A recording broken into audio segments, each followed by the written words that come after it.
Olá, sejam bem-vindos a mais um episódio do Conect Advogados. Hoje recebemos a ilustre presença do Sr. Alain Belar, que é fundador e CEO da Lucra Mais, empresa aí que impulsiona o crescimento de micros e pequenas empresas por meio de inteligência financeira e da excelência operacional.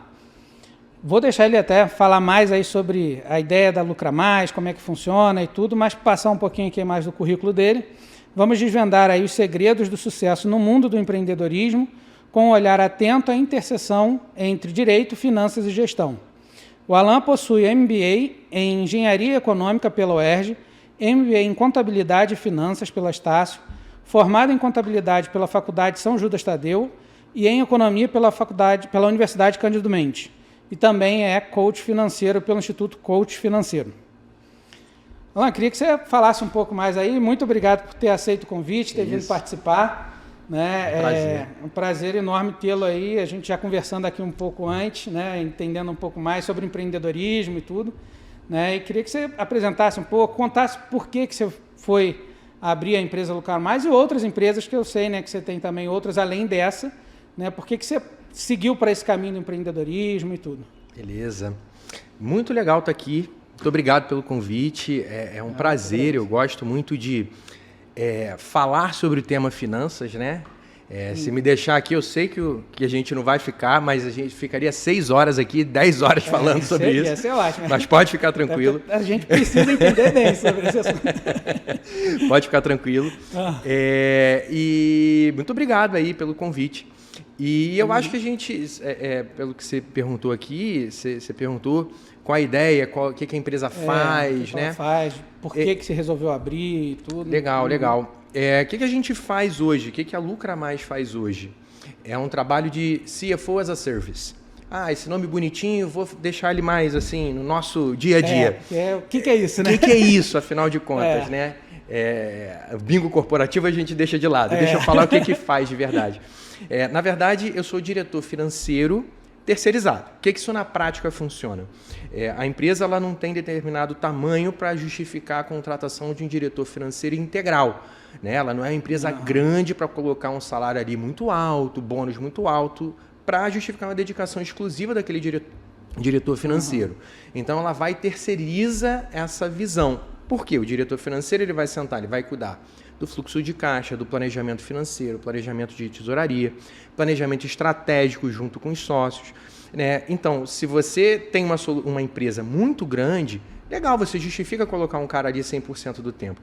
Se a empresa está no estágio intermediário, um estágio menor, um estágio mais iniciante, uma micro, média empresa, aí faz sentido você terceirizar isso. Porque você não vai ter aquele profissional que tem uma hora muito cara para você deixar ele 100% do tempo ali, você não vai ter um custo tão alto, porque você está terceirizando e customizando de acordo com a sua necessidade. Então eu entro com a minha equipe, entro com o meu time ele entra para fazer contas a pagar, contas a receber, preparar determinados relatórios para municiar o processo de decisão estratégica, né? Pelo sócio junto comigo. Né? Negociar determinados contratos com alguns fornecedores, tudo que tiver no âmbito estratégico, tático e operacional, eu chego e plugo a minha solução pré-pronta. É isso que a Lucra Mais faz hoje. Muito bom, porque assim, não precisa, né, como você mesmo falou, não precisa ser uma grande empresa, porque a grande empresa ela vai ter como ter um grupo ali dentro só para ela, isso, né? Aí. Exclusivo para ela. Faz mais sentido, porque as demandas e o dinamismo dela vão exigir isso. Só que essas demandas, esse dinamismo, exigem isso, mas o custo vem lá em cima também. Lá em cima, Para o cara que é médio, que é pequeno, empresário, médio empresário, faz sentido você terceirizar esse serviço. Tal como, por exemplo, algumas áreas jurídicas são terceirizadas, algumas áreas de contabilidade são terceirizadas, né? Você contrata um escritório externo de contabilidade, porque não justifica você ter um custo mais alto de um contador 100% ali. Entendeu? A mesma lógica, só que você está falando de tesouraria, de gestão de finanças, toda a contabilidade. Ali, né? Exato. A contabilidade vai responder para mim, porque eu vou saber perguntar, vou saber questionar, vou saber sentar com o cara, questionar determinados cálculos, eu vou saber fazer determinadas análises de avaliação tributária junto com aquele contador, que normalmente o sócio não vai saber, entendeu? Então, essa é a solução. E muitas vezes o sócio não sabe como passar isso para o contador. Não sabe, cara. E também não sabe receber essa informação do contador. Né? O contador não consegue passar essa informação. O que ele faz com a informação? O que ele faz com a informação que está ali, né? Exato. E isso acaba acontecendo muito, né? E aí, se puder me contar por que você partiu para isso, né? Você veio lá da Petrobras, né? Serviço público e tudo, eu tava né? te Por que você partiu para... a minha origem, cara... empreendedorismo. Hoje em dia, a gente tem que ter muito cuidado quando a gente fala determinadas coisas. Mas eu vou dizer aqui que eu tenho lugar de fala para falar o que eu vou dizer. Eu era muito pobre, cara. Muito humilde. Não, humildade não tem nada a ver com quantidade de dinheiro que você tem. Eu era muito pobre, veio de uma família muito pobre. Minha mãe tinha 3ª série primária. Meu pai tinha esquizofrenia e paranoia, para você ter noção a situação como era. E aí, o que aconteceu é que eu questionava muito. Eu sempre muito estudioso, sempre muito leitor, estudioso afinco. Eu questionava assim, poxa, tem que ser dessa forma? Tá fadada isso mesmo? Pra você ter noção, eu comecei a trabalhar panfletando, assim, na rua, entregando papelzinho na rua. Aí depois eu comecei a trabalhar na época, vou aguentar a minha idade aqui. Eu trabalhava na época que era a Telerge no Rio de Janeiro, aí ela virou a Telemar. Não sei se você lembra. Eu não cheguei a trabalhar, mais novo. Nessa época eu não trabalhava ainda não, só quando já era Telemar, mas lembro da Telerge. Não, então, eu entrei na Telemar, eu entrei quando fizeram a privatização. Né? E eu instalava, eu consertava cabos telefônicos dentro de algumas favelas no Rio, comunidades, né? Como o pessoal fala hoje, escadinha no ombro, carregava e consertava lá, tirando projétil de fuzil no Rio de Janeiro, né, cara? Aí tirava lá e consertava isso. Foi o meu primeiro emprego de carteira assinada. E eu questionando, né, cara, será que... O que eu faço e tal? E passei por grandes empresas na minha jornada como contador, né? Logo depois eu me formei em contabilidade. Enquanto eu trabalhava lá, eu fazia faculdade de contabilidade, me formei. E passei por algumas empresas. Passei pela Price Waterhouse, né, que hoje é PwC, passei pela Coca-Cola e outras empresas bem grandes. E como CLT. E aí eu questionava, falei, mas é isso? A família mais pobre, o que é a primeira orientação que eu recebi? Faz um concurso público para você, né? Mudar de vida. Garantir mudar de vida, né? De fato mudou. Eu passei na Petrobras, de fato mudou. Mas para você ser funcionário público, cara, você tem que ter perfil. Né? E ao longo do tempo, eu fiquei 12, 13 anos na Petrobras, não me recordo ao certo, mas você tem que ter perfil. E aí quando eu comecei a olhar aquilo, eu falei assim, não é a minha. O que eu estou fazendo aqui? Eu passei para o Bacen, fiz programa de capacitação no Bacen, mas eu acho que ia ser mudar 6 por meia dúzia, sabe? E eu ficava incomodado com aquilo. Mas o que eu ia fazer? Eu sempre tinha responsabilidade e eu ouvia falando assim, alguns parentes, alguns amigos, dizendo assim, cara, você vai abrir mão de um serviço público para poder fazer... Você tem que pensar na tua família, né? E isso sempre doía. E foi quando eu comecei, eu estava de férias com a minha esposa, meu filho mais velho só, né? A mais nova não tinha nascido, eu estava de férias. Eu estava literalmente embaixo de um coqueiro, cara, tomando água de coco, eles estavam na piscina e eu estava gerenciando o nosso patrimônio. A gente, quando começou o casamento, a gente era bem pobre os dois, né? E eu fui começando, com o meu conhecimento técnico, eu fui começando a guardar aquele dinheiro, tomar determinadas atitudes financeiras para aquela grana rentabilizar, para eu começar a construir meu patrimônio. Sem abrir mão de vida, né? A gente viajava, passeava, enfim. E eu tava... Mas já tinha essa visão de... Sim, uma visão técnica minha. Renda, né? Marília, minha esposa, que é minha sócia na Lucra Mais, ela é doutora em engenharia de produção. Então, ela tinha método, cara. Ela tinha processo. Então, eu juntei meu conhecimento técnico com o método que ela trouxe para a gente construir um método nosso para a gente relacionar com o nosso dinheiro. Né? E aí eu estava lá de férias, mexendo no meu celular, controlando o nosso patrimônio. E aí o que aconteceu? Eu estava de férias, cara, isso mexeu muito comigo. A rentabilidade naquele mês estava maior do que meu salário na Petrobras. Isso para mim foi um impacto muito grande. E aí eu voltei dessas minhas férias decidido a tomar alguma atitude, porque eu fiquei incomodado com aquilo e pesquisando algumas coisas nessas mesmas férias, eu me identifiquei que, naquela época, 56% dos divórcios eles se davam principalmente por problemas financeiros. E isso mexeu comigo porque, poxa, por que algo que, em teoria, tinha sido simples, não fácil, mas simples para que eu mudasse uma situação de uma pobreza muito grande até ter uma situação de um conforto financeiro, uma estabilidade financeira? Muitos devem estar falando assim, não, mas era porque você era funcionário público. Não foi isso. Não foi isso. Até porque tem muito funcionário público que não tem. Esse é o ponto. E aí eu falei, cara, por que foi tão simples para mim?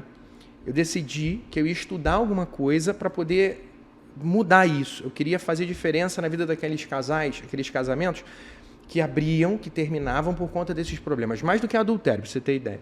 Uhum. Pós-pandemia deve ter sido pior. É. E aí, eu saí de lá, eu comecei a pesquisar multimilionários. O que esses caras faziam? O que esses caras pensavam? Como eles se comportavam com o dinheiro? Comparei os resultados da minha pesquisa com o que eu já aplicava na minha vida, comparei esses mesmos resultados com outros pesquisadores, que outros caras também já pesquisaram isso, e eu vi que isso era mapeável e replicável.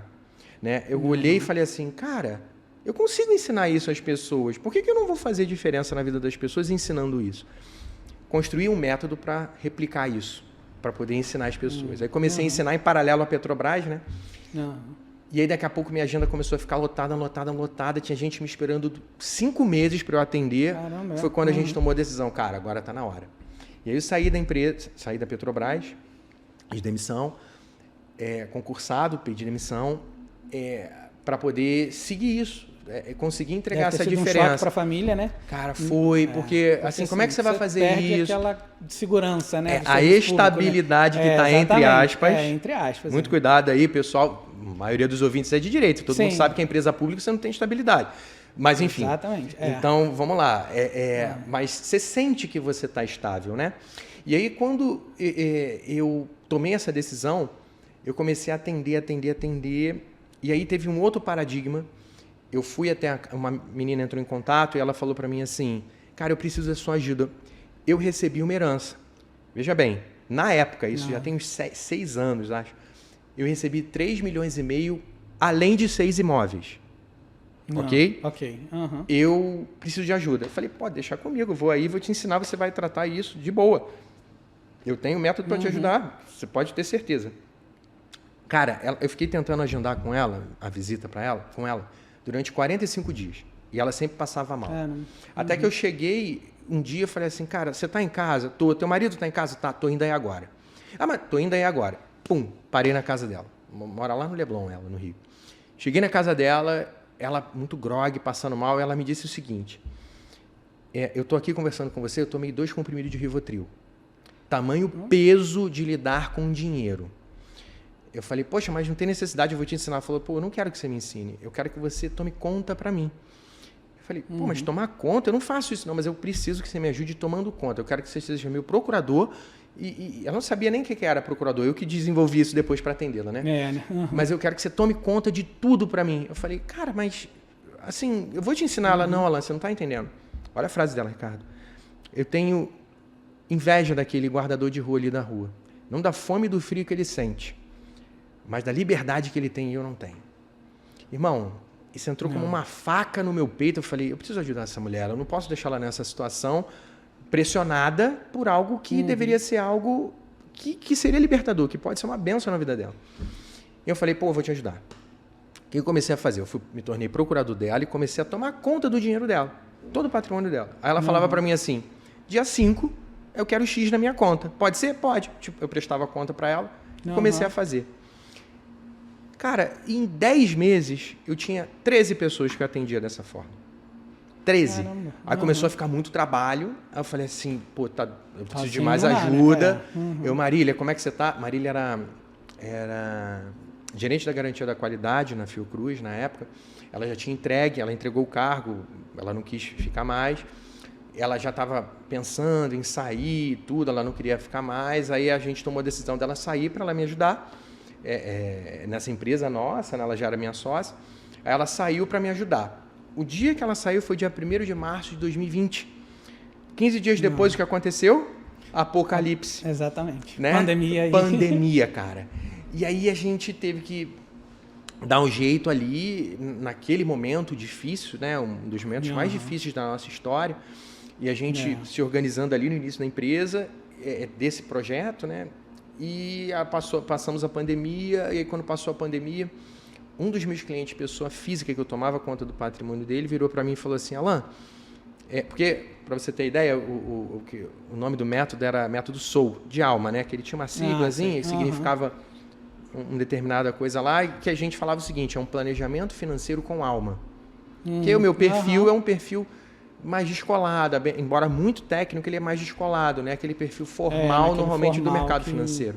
Exatamente. E aí foi dando certo, até que quando a gente... Esse cara que era meu cliente pessoa física, ele falou para mim, Alan, quero a tua visão dentro da empresa. Eu tenho uma empresa, quero que você seja o meu controller, o meu diretor financeiro. Eu falei, nunca mais na vida, de jeito nenhum.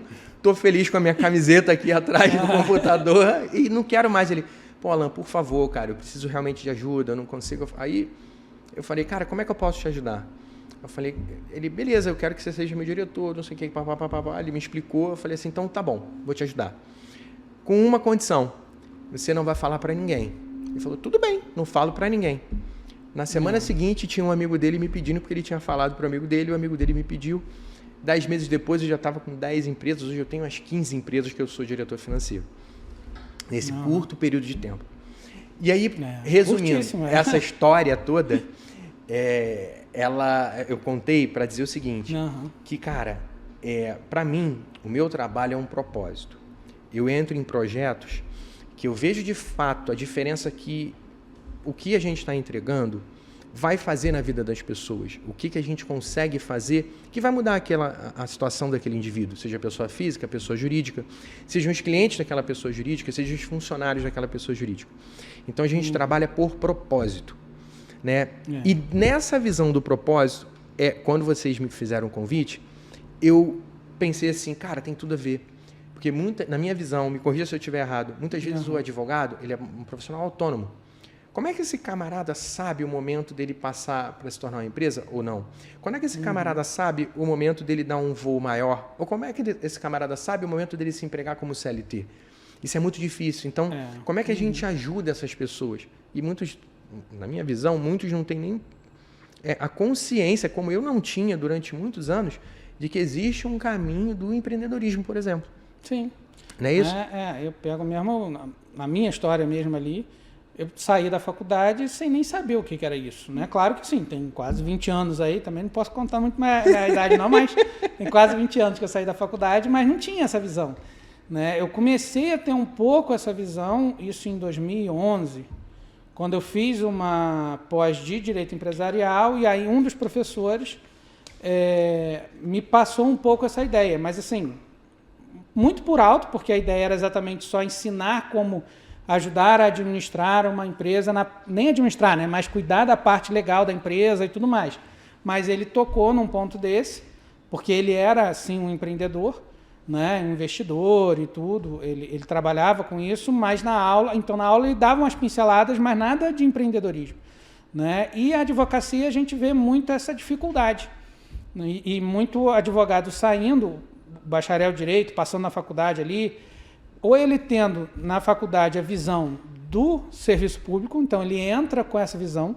No direito, eu imagino que isso deve ser muito forte, né? Muito forte, Né? Eu me recordo que na faculdade, um dos professores na época, ele fez uma pergunta, quem queria advogar? 90%. Né? Não, advogar ninguém. Ao contrário, 10%. O resto era serviço público. Quem quer ir para o concurso? 90% era concurso. Né? Eu era um dos poucos ali que já falava assim, não, quero advogar, não quero concurso. Né? E muitos colegas que eu vejo que se frustram quando vão para o serviço público, porque não tem o perfil de serviço público. Mas eles acham que aquilo ali é importante para ele ter o salário dele ali e a estabilidade dele. Mas você vê uma pessoa frustrada ao longo da vida, exatamente por faltar propósito para ele. Né? Ele atingiu ali o serviço público e pronto, agora estou bem. Financeiramente, pode ter uma vida confortável, sim. Mas perdeu o propósito. E aí você vê a pessoa 15, 20 anos depois, né, frustrada com aquilo ali, sem saber como sair. E o autônomo, o advogado autônomo, que não sabe gerenciar o seu escritório. Ele tem uma dificuldade enorme. Né? Essa semana mesmo, conversando com os outros advogados, amigos meus, e a gente falando muito sobre precificação de honorários entre a gente. Né? E assim, e não sabem, porque aí a gente começou, vamos falar de precificação, tem que botar esse custo disso, botar uma advogada até, tem que botar o custo da unha, que eu faça a unha, porque eu tenho que estar bem e tal, e aí tem que estar nesse meu custo. E aí você vê um monte de colega que não sabe precificar, e aí cobra um valor baixíssimo, porque não sabe precificar, porque não entende que o negócio dele é um negócio, né? E aí ele, dali a 2, 3 anos, ele desiste da advocacia, porque ele, não, isso não dá dinheiro. não dá dinheiro ou ele não sabe como fazer? Que eu acho que é realmente o caminho para fazer, ele não sabe fazer. E ainda ele derruba ainda a concorrência, né? Porque pensa assim, quando ele bota um preço muito abaixo do mercado, é um preço que é inviável, né? Porque às vezes a pessoa não faz a conta. Vê bem, se eu compro um produto por 50 e vendo ele por 70, eu estou tendo lucro? Depende. Depende, exatamente. Não, é 20. 20 não. Irmão, não há casos, eu já peguei alguns casos de um ex-cliente meu, né? Que assim, ele comprava, sei lá, um produto de R$40 e ele falava assim, não, estou ganhando R$15 no produto. Eu falava assim, você está tomando prejuízo. Cada unidade de produto que você está vendendo, você está tomando prejuízo de, sei lá, não me lembro a conta, mas tipo R$5, R$7. Para de vender. Ele, não, cara, mas eu tenho que vender. Senão... Não, este não. Ou você aumenta o valor, né? Ou não vende esse. Você tem que vender outro, porque aquele ali, com o meu rateio de custos que eu montei a precificação para ele, ele dava prejuízo a cada unidade vendida. Mas como é que você explica isso para o indivíduo? Porque você não tem isso, cara. Na tua faculdade você não tem uma aula disso. Não tem. Você não tem. Um profissional liberal como um advogado, você não tem aula de administração da sua própria empresa. A não ser que você faça uma pós, eu imagino, né? Mas na cadeira regular não tem, né? Não tem. Então, cara, você não vai... Como é que você vai saber isso? Isso não é ensinado na escola, educação financeira. Você não tem isso, empreendedorismo na escola. Pós-graduação também você não vai ter, a não ser que você vá para a área de administração, para entender. Isso. Fora isso, você não tem, muito pouco. E mesmo nas áreas técnicas específicas, você tem, na minha visão, pouca coisa do empreendedorismo. Você tem muito assim, como atender a uma empresa, mas não como ser uma empresa. Normalmente você tem pós-graduação direcionando para isso, né? E o que eu vejo? Às vezes, se tivesse um treinamento, um curso nessa linha, seria ótimo para você. Tem alguns, né? Sei lá, algumas pós-graduações, sei lá, administração hospitalar. Você tem algumas assim. Tem algumas, né? Mas não é no geral. Não é dando divulgado. A visão também de empreendedor, de abrir a empresa. De abrir a empresa, não é. Não é. E é complicado porque tantos custos, tantos detalhes que você tem no dia a dia que às vezes o indivíduo ele tem medo, ele nem sabe como começar e às vezes é mais cômodo para ele seguir um caminho que vai levar à frustração ao médio prazo, como você estava dizendo. Né? Eu tiro pelo meu caso, eu não necessariamente escolhi o serviço público, né? Eu estava num momento que era normal as pessoas fazerem isso, todo mundo queria. E de fato foi uma coisa boa na minha vida, eu não estou cuspindo no prato comigo, não é isso não. Exatamente. O que eu estou dizendo é que se eu tivesse conhecimento ou alguma orientação, como eu contei um pouquinho da minha história, né? Meus pais eles não conseguiam me dar essa orientação por conta dessas questões que eu expliquei. A mãe tinha a 3ª série primária, né? Meu pai doente. Então, como é que... Não tinha isso. Então, como eles não tinham essa orientação, se eu tivesse tido uma orientação, talvez eu nunca tivesse optado pelo serviço público. Porque, de fato, não era uma opção. Né? Talvez eu tivesse optado por um outro caminho. Será que meus filhos vão optar pelo meu caminho? Eles vão... Eu vou orientar, né? Para eles terem... Uma questão de perfil também. Então, eu acredito que essa autoanálise é o primeiro passo. Né? Mas o que a pessoa deveria fazer? Primeiro, uma autoanálise. Eu quero de fato isso? Quais são os caminhos possíveis? Né? Deixa eu listar aqui os prós e os contras disso.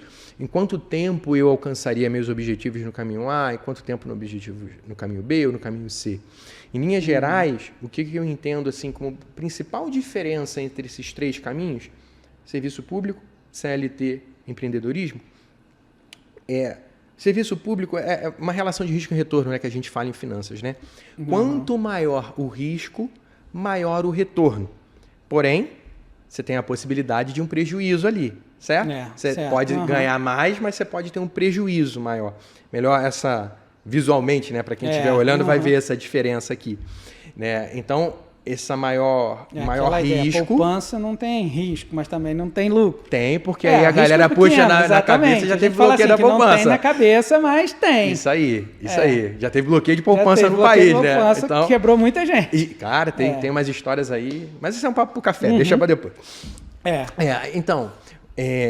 Então você tem um risco maior. Consequentemente, se você é um empresário, empreendedor, você pode vir aqui em cima em ganhos financeiros, mas você pode vir aqui embaixo, tá? Quando você vai para o CLT, esse caminho fica um pouquinho mais estreito. Você não vai ter os mesmos ganhos aí do empresário, a possibilidade, né? A não ser que você seja um diretor de alguma empresa e tal. Aí que talvez já vai ter uma visão mais empresarial. Que tem assim, uma visão mais próxima ali. Mas se você for funcionário, você não vai chegar ali perto da possibilidade de ganho. Mas também você não vai chegar ali na bancarrota, igual o cara pode chegar, na falência, né? Você fica aqui. E aí o serviço público, ele normalmente está mais aqui no meio. Você está mais estável, aparentemente estável, né? Mas você tem ali, você não vai passar desse ganho, você sabe, você entrou, você sabe que a projeção de carreira até o final até o dia de você aposentar, você sabe o dia que você vai se aposentar, mas você também você não vem para cá, você não perde emprego, não sei o quê, você fica ali. Então, para mim é uma questão de perfil. Onde você se encaixa mais? Que desafios você tem em caminho A, caminho B? Para mim é a primeira análise que o indivíduo tem que fazer. Né? Antes de escolher para onde eu vou. Vou para o empreendedorismo ou não? E agora, puxando um pouco da sardinha do empreendedorismo, eu acho que seria interessante se a gente começasse a falar aqui quais são os benefícios do empreendedorismo, qual o desafio do empreendedorismo para o empreendedor do direito, né? O que esse cara o que ele ganha com isso? O que ele ganha, né? Eu acho que seria um negócio interessante da gente falar, se você achar. Sim, né? acho importantíssimo. E aí, até nessa questão do empreendedorismo, o que a gente ouve muito, né, dentro do direito, ouve muito falar eu vou transformar... Eu tenho um escritório de advocacia, sou autônomo, vou transformar em pessoa jurídica para pagar menos tributo. Nossa. Mas não é só isso. Isso é o de menos. Né? Mas é muito essa visão. Ou então, não vou ser, porque aí eu vou pagar lá o imposto, mas aí eu não vou ter as despesas com o contador. Isso eu escuto muito. E ele não tem, a gente, né, como advogado, de modo geral, não tem essa visão de que pode ir muito além disso. Né? E aí queria até que você falasse um pouco sobre isso, os benefícios que o empreendedorismo pode fazer dentro da área de direito ou de qualquer outra área, né, com essa visão. Posso, ao invés de começar falando dos benefícios, posso falar primeiro de um problema que eu vejo, sei lá, em 99% dos casos, quando o cara está começando, o camarada não separa PF e PJ. Sim, verdade. O camarada ele está habituado, quando ele é prestador autônomo, ele chegou ali, o boleto, ele paga com o dinheiro que está na conta e tal, é tudo uma coisa só, aquela miscelânea só. Quando ele vira PJ, a conta de luz da casa dele é uma conta de luz, a conta da internet da casa dele é uma conta de internet. Do escritório, são outras contas. Ele não pode pegar o dinheiro que está na conta PF dele, lá no banco dele, e chegar e pagar a conta da internet do escritório. Mas você está falando uma coisa que é ilegal, que contabilmente está errado, não sei o quê. Mas além disso, eu tô extrapolando o raciocínio, desculpa, para o seguinte... vai causar uma confusão tão grande. Ele não vai saber quanto dinheiro que ele está fazendo no mês, quanto que ele está pagando, quanto está gastando por mês naquela empresa, quanto que ele deveria faturar por mês para poder ficar no 0 a 0, que a gente chama de ponto de equilíbrio, né? Para a sopa de letrinhas aí, para o pessoal que gosta do bingo corporativo, é o break-even, né? É quando você tem o total de ganhos, ele iguala o total de despesas ou gastos ou custos, e você está no lucro zero, que a gente fala. É o ponto de lucro zero. Você pagou até o sócio, mas você está no ponto de lucro zero. Lucro zero ali, né? Esse ponto de lucro zero, que é o teu ponto de equilíbrio, esse cara não tem como saber se ele está misturando as contas. Conseguindo ou não, né? E eu vejo isso em 99% dos casos. E isso é simples de resolver. Você pega uma planilha, você pega um papel de pão, cara, você pega um caderno. Você compra na papelaria, né? Hoje a gente precisa de um sistema tempo de IA, né? Irmão, você pega um caderno, aí você escreve assim, faz um livro caixa teu, todo dia que entrou, cada página do caderno, você bota um dia. Dia primeiro, dia não sei o quê, você bota. Se você tiver pouco movimento, numa página você vai escrevendo dia 1, aí você vai escrevendo todas as entradas, todas as saídas, no final ali você totaliza o que entrou menos o que saiu e tem que bater com o saldo do teu banco. Fez uma linha embaixo, dia 2. Faz a mesma coisa. Você já começou a dar os primeiros passos para você organizar o teu caixa, organizar teu fluxo de caixa. Porque quando você contrata um serviço, você sabe que você tem que pagar daqui a 10, 15, 20 dias, um mês. Então você já sabe que tem aquela conta. Você coloca ali, no que vai vencer. Você já começou a ter esses primeiros passos para você ter uma organização financeira para não ser pego de surpresa. A pior coisa que tem para o empreendedor que está começando esse camarada chegar e falar assim, olha, eu fiz tanto de dinheiro, estou aqui trabalhando. Você tem uma audiência para fazer, você tem, no caso do advogado, você tem uma audiência para fazer, você tem um cliente para atender, você tem que fazer uma visita a alguém, levar uma intimação, sei lá como é que é o dia a dia do cara. mas aí no meio do caminho ele tem que correr para levantar 200 pratas para pagar a internet dele. Cara, ele não vai ter cabeça, às vezes, para entregar o melhor dele. E o cliente dele vai perceber. Ele vai perceber. Então, o mínimo de organização inicial, para mim, vale. Para ele alcançar o quê? Aí, respondendo a tua pergunta. Alcançar os benefícios de você começar a empreender. Eu vou ter sempre a tendência porque por conta da minha preferência pessoal em relação ao empreendedorismo, eu vou sempre ter uma tendência a deixar ele, a exaltar mais ele do que as outras opções. Sim. Tá? Então, me deem essa licença poética aqui. Mas eu vou sempre exaltar mais essa escolha, porque é uma escolha pessoal. Embora eu já tenha experimentado os 3 tipos, né? Então, eu sei os prós e os contras dos 3. Bom, porque você tem essa experiência. Dos você 3 não foi tipos. Só para um lado. E aí é complicado. Eu tenho uma predileção pessoal hoje, porque eu já experimentei todos e eu consigo escolher com um pouco mais de experiência nisso. Né? Ou uma questão pessoal minha, né? E aí, respondendo, né, objetivamente, o que eu acho que é um ganho, cara? O ganho é o seguinte, embora algumas pessoas tratem de maneira equivocada, você tem maior liberdade para fazer as coisas da sua forma. Por que eu falo que algumas pessoas tratam de maneira equivocada? Você não pode implementar o caos, senão você quebra em um mês. Né? Mas você tem mais liberdade para fazer as coisas da sua maneira. Quantas vezes a gente trabalhando, você não concorda com a visão do teu chefe, não concorda com a visão da instituição que você está inserido ali, mas você tem que fazer porque você faz parte de um grupo maior, de um organismo maior. Mas quando você é o dono, cara, você está ditando a regra, né? Não estou dizendo que você tem que ser autocrático, ditatorial, não. Mas você está dizendo, você está direcionando ali para onde vai. Se você está direcionando para onde vai ser da sua maneira. Ok? Então você tem essa liberdade. Então, para mim, esse é um grande ponto. Né? Que eu acho que chama muita atenção. O segundo que eu acho interessante você tem mais liberdade individual. Uma coisa é uma liberdade dentro da instituição, a outra é liberdade individual. Hoje a gente está gravando aqui, a gente está no meio da tarde, eu consegui orientar meu time lá para eles continuarem tocando os projetos, tocando todos os processos, para eu conseguir estar aqui. Eu tenho essa liberdade. Se eu fosse elitista, dificilmente eu conseguiria estar aqui. Então eu consigo manejar. Também eu não quero ser mal interpretado dizendo assim, hoje eu vou malhar às 3 da tarde. Não falei isso. Pelo contrário, desses 3, o que você mais trabalha sem sombra de dúvida, o empreendedor. Mas sem sombra de dúvida. Com certeza. Ah, mas não sei o quê. Não, gente. Não tem hora, não tem. Não tem hora, não tem dia. Eu tenho uma vantagem, por exemplo, que eu consigo, sei lá, tirar uma semana de férias a semana que eu escolher no ano. Vou tirar férias com a minha família. Contudo, qual o problema disso? Eu nunca desligo 100%. Exatamente. Sempre eu estou monitorando o meu time, sempre eu estou monitorando um cliente, uma movimentação do mercado. Então, você tem os prós e os contras. Então, por favor, não me vou falar até olhando para a câmera aqui. Não me interpretem mal. Eu não estou dizendo que você tem... eu vou fazer o que eu quero aqui. Não, carpe diem, não. Eu estou dizendo o seguinte, você tem maior flexibilidade, mas você não pode ser irresponsável, porque você trocou de chefe. Teu chefe antes era o cara que hierarquicamente estava acima de você na tua empresa, hoje é teu cliente, cara.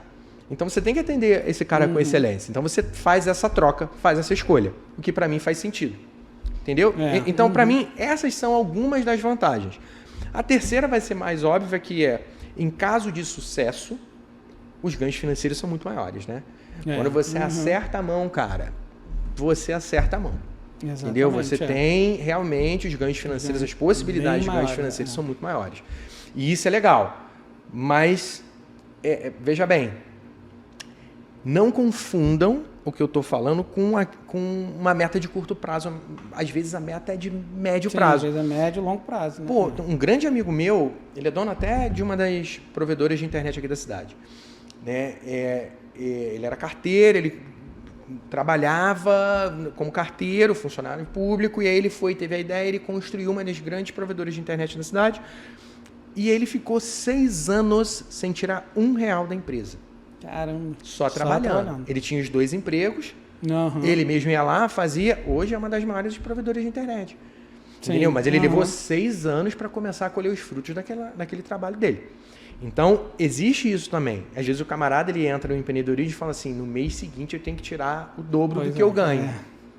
Então, você exige também paciência. Isso até... Meu pai conta uma história que meu pai foi servidor público também, foi funcionário do Banco do Brasil.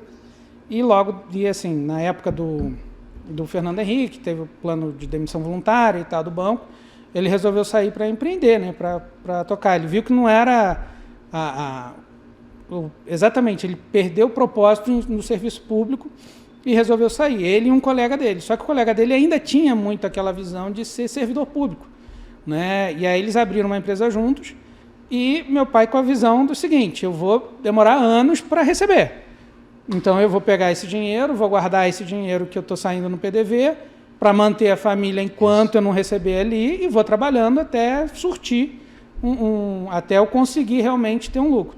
Esse outro colega dele não fez isso. E em poucos meses quebrou e falou assim, não dá para a gente continuar com a empresa, eu vou ter que sair.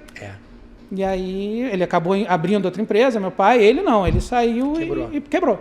Entendeu? Porque ele não tinha essa visão. Estatisticamente, a maior parte das empresas, cara, no Brasil, elas quebram em 3 anos, né?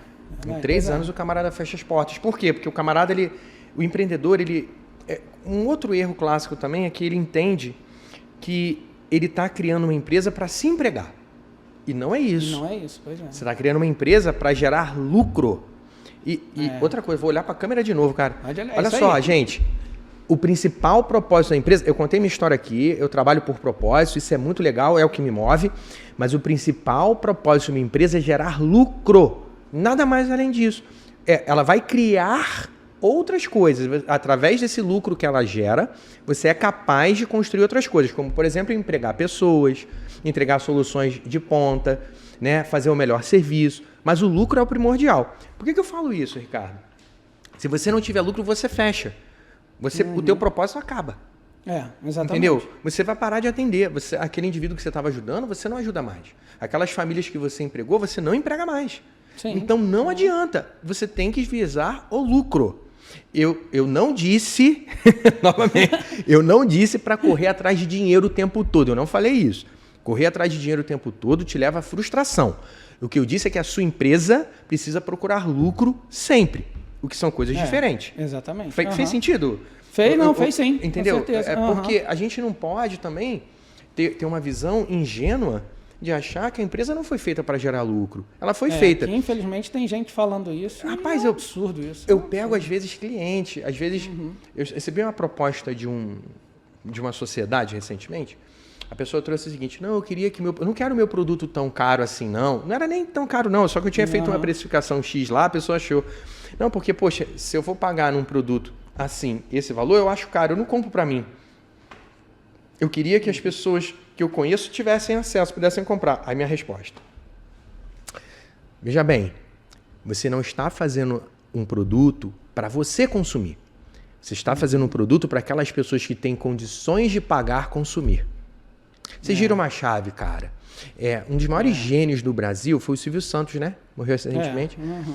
E o camarada, ele criou o baú da felicidade, vendia telecena. Não, era Papatudo, né? Papatudo por dinheiro. Não, era telecena. Papatudo era o da outra emissora, da concorrente dele. Ele vendia lá a telecena dele. As senhorinhas, cara, as idosas amavam. Meu avô amava. As pessoas ficavam olhando aquilo. Não era necessariamente... Ele frequentava hotéis caríssimos, viajava para Nova York. Essas pessoas jamais saíram do Brasil. Então, ele vendia para pessoas de uma classe social, econômica, que eu quero dizer, muito diferente da dele. Então, isso tem que ficar claro. O serviço que eu estou prestando é para quem? Não é para mim. Para quem você está... Não é para mim, cara. É para alguém que eu identifiquei uma necessidade específica daquele serviço. Então, se eu identifico a necessidade daquele indivíduo, legal, eu vou prestar melhor esse serviço para ele. Trazendo para o direito. Direito de, sei lá, o que trata de divórcio é o quê? É família? É direito de família. Família. Então, eu sou um advogado de direito de família. Eu sou bem casado, jamais vou me divorciar da minha esposa. Cara, mas eu não estou advogando para mim. Exatamente. Você entendeu? É a mesma lógica. Para alguém precisa, para quem precisa daquele serviço. Sabe? Então, para mim, a pessoa ter na cabeça essa lógica é algo muito importante. Porque você sabe que o serviço tem que ser prestado para outro. Entendeu? Uma pessoa que tem a capacidade de pagamento. Mesmo que essa capacidade de pagamento seja baixa. Às vezes você quer vender um serviço ou um produto que seja, sei lá, custe R$5. Isso para você é muito baixo, aquele ticket. Não importa, você vem... O que é receita? Definição de receita. Preço vezes quantidade. Ou seja, se o preço é baixo, mas eu tiver um N de pessoas muito grande, eu tenho uma receita muito grande. Então, qual o posicionamento estratégico que eu quero me colocar enquanto empresa, enquanto um prestador de serviço? Também uma das perguntas que o empreendedor precisa se fazer. Né? Acho que eu respondi. Quem ele quer... Exatamente, né? Quem ele quer atender. Como ele vai se posicionar. Como ele vai se posicionar para isso, né? Entendeu? Eu entendo que seja nessa linha. Um ramo muito interessante que eu vejo que tem muita intersecção com o que eu faço é o direito tributário, tá? Sim. O planejamento tributário, um tributarista hoje, bom, ele é difícil de você achar. É um profissional caro e difícil de você achar, porque ele é caro, por quê? Porque ele é raro, né? E ele entrega determinadas soluções, cara, muito interessantes. Eu acho que é um dos profissionais bacanas do camarada que está iniciando no empreendedorismo trazer para perto. Sim. Porque esse camarada, às vezes, ele monta uma estratégia junto com você, que essa estratégia, ao longo do tempo, ele vai te cobrar ali, muitos trabalham até com sucesso, né? X% do que eu consegui reduzir, não sei o quê, no primeiro mês, tem umas jogadas assim.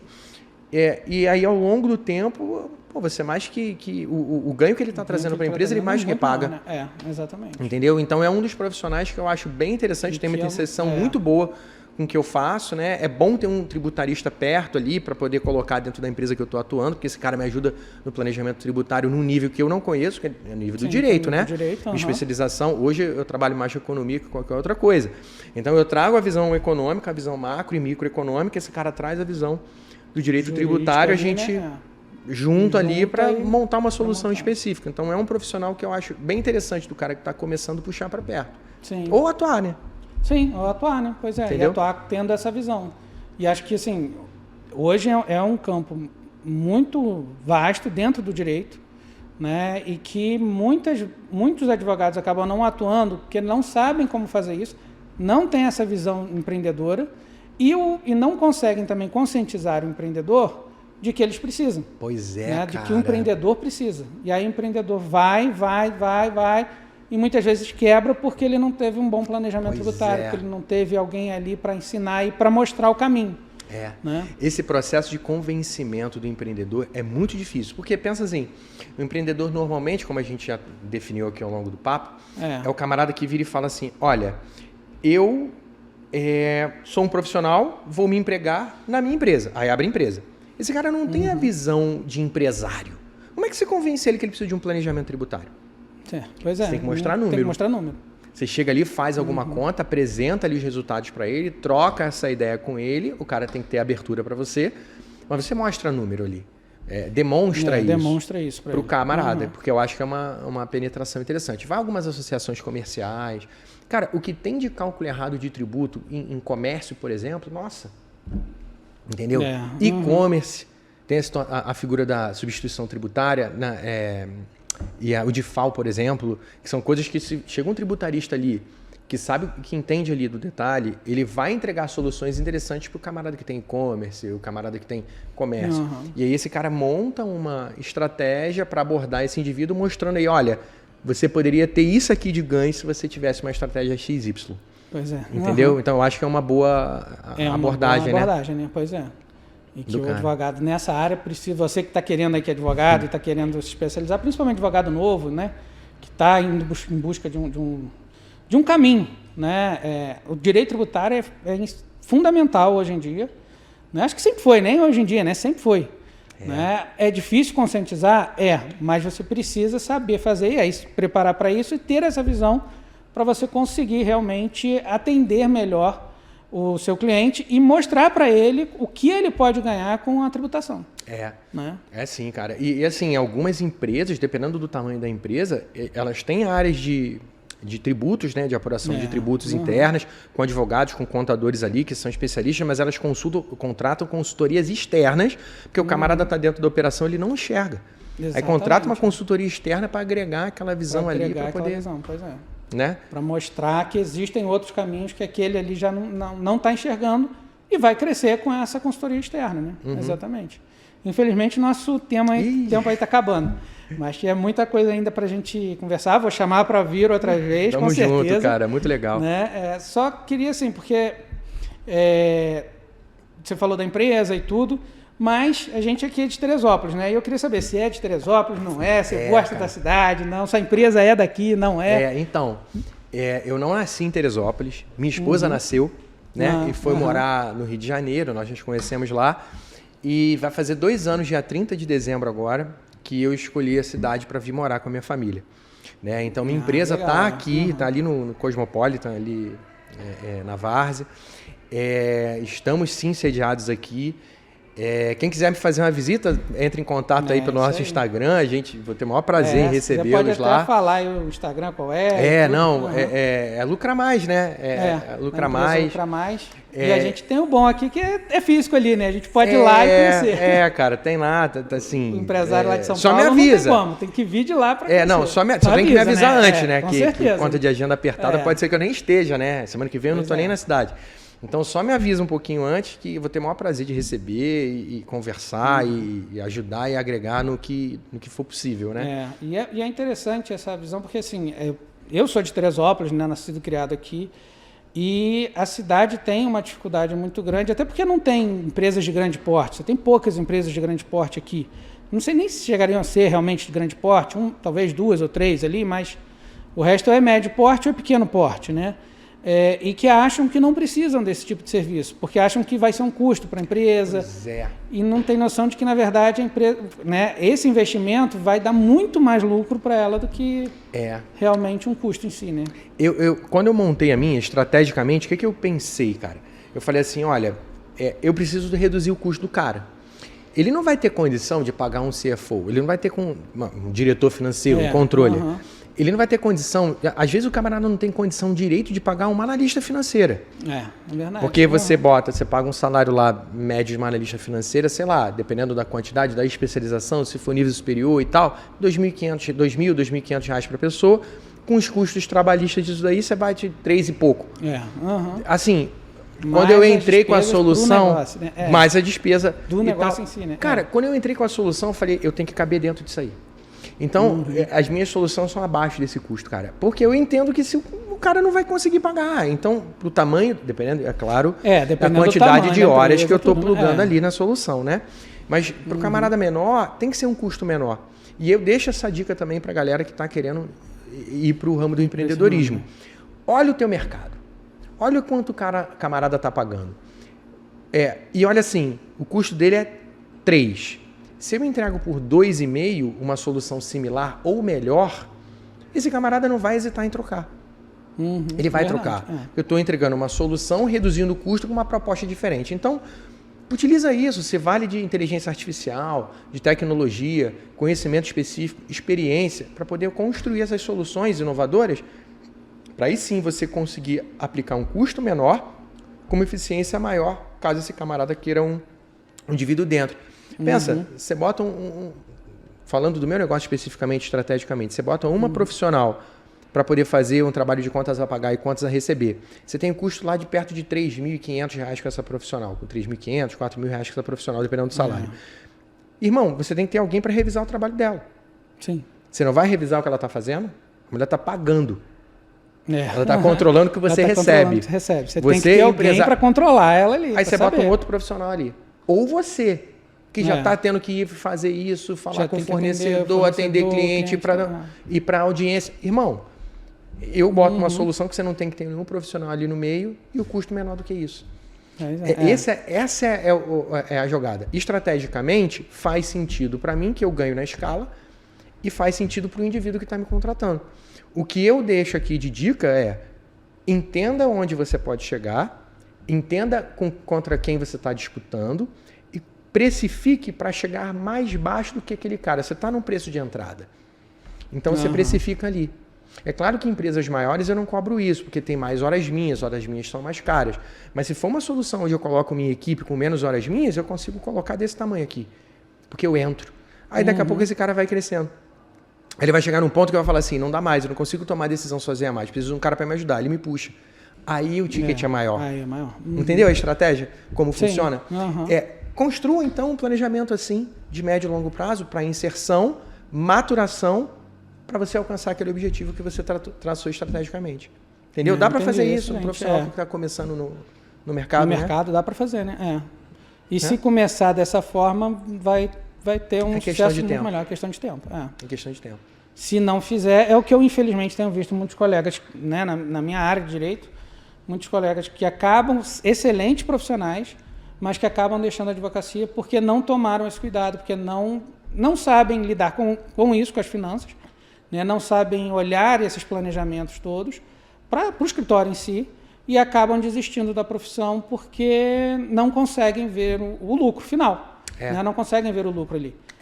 E é interessante, Ricardo, vou pegar um último gancho aqui. Você falou que o camarada, às vezes, é excelente profissional. Vou olhar até para a câmera agora, que é frase de efeito, né? Excelência profissional, qualificação técnica, não é sinônimo de sucesso na tua empresa. Sucesso na tua empresa é lucro, lembra? É lucro. Então, a tua excelência, às vezes você é um camarada técnico absurdamente bom, mas se você não tiver uma estrutura, um processo estruturado, você não vai ter lucro. Portanto, não adiantou nada você ser esse excelente profissional. Ficou claro? Ficou. Para mim, essa visão... Foi ótimo para fechar, inclusive. É a visão que o cara tem que ter. É a visão que tem que ter, que muitas vezes não tem. E aí não consegue ter o sucesso que ele espera por conta disso e se frustra. Mas tem gente muito boa para poder te ajudar a fazer isso. Te ajudar, o Alan com certeza, pela história que ele já nos mostrou aqui, né? E com essa possibilidade, inclusive, de caber no seu orçamento, já no início, caber no seu orçamento essas soluções que vão te fazer ter sucesso lá na frente. É customizável, entendeu? Exatamente. Isso é excelente. Muito obrigado, foi um excelente bate-papo aí. Poxa, eu estou muito feliz. Vou chamar de novo, com certeza. Tamo Tem junto, muita coisa aí para a gente debater, para a gente conversar. Né? Muito obrigado mesmo. Eu que agradeço aí, muito obrigado estar aí com você, amigo querido também. É um prazer estar com o pessoal aí e um prazer muito grande. Obrigado. E se você gostou, né, eu sempre falo, curta, comente, vá lá nas nossas redes sociais, Conect Advogados, curta também da Diário aqui, que nos dá esse espaço para a gente poder dialogar aqui com você que é advogado, advogada, com você que é da sociedade, com você que é empresário, porque sei que tem muita gente que não é advogado, mas que assiste, e esse é o objetivo mesmo do nosso trabalho aqui, é trazer advogado para quem não é, poder aprender, né, um pouco mais sobre a advocacia, sobre os direitos, e também quem não é advogado, a gente traz aqui para a gente, como advogado, poder aprender e levar para frente, e também quem não é advogado, empresário aqui da cidade, tudo, não só da cidade, mas fora também, que a gente tem lá no YouTube, tudo, poder entender um pouco mais sobre essas novas funcionalidades, esses instrumentos que são essenciais aí, nesse caso aqui, para o empreendedorismo, para a gente poder alavancar aí os nossos negócios. Tá? Então, curta, comente, compartilhe, siga lá também o Alan nas redes sociais. Tem a minha, né, pessoal? Eu falei da Lucra Mais, mas tem Alan.belar também. Aí tem Alan.belar também e tem da Lucra Mais, pode seguir lá, né, para conhecer muito mais sobre o trabalho dele. E, como sempre, para terminar aí, faça o C para se conectar.